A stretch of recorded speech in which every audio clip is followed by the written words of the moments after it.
हिंदू नववर्ष म्हणजे गुढीपाडव्याला तुम्ही ही साडी वेअर करू शकता.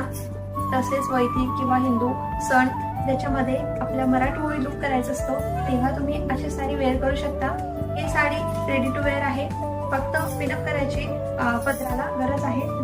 पदर पण खूप सुंदर आहे. याच्यासोबत पूर्ण जरीचे ब्लाऊज मिळते आणि एक पट्टा मिळतो जो या काठाचा असतो. तर ही साडी राजलक्ष्मी पॅटर्न मध्ये स्टिच केलेली आहे आणि एकदम छान कम्फर्टेबल असते आणि हलकी पण आहे. खूप सुंदर. वैदिकला तुम्हाला साडी वगैरे रेडी नसेल किंवा ऐन टायमाला तुम्हाला पैठणी साडी आणि जी तुम्हाला पिनअप करता येत नसेल, ती वेअर करता येत नसेल तर तुम्ही ही साडी नक्की ट्राय करा. खूप सुंदर लुक येतो मराठमोळा साजेसा एकदम. आणि हा शिवशाही पैठणीचा नवीन पॅटर्न तुम्हाला कसा वाटला नक्की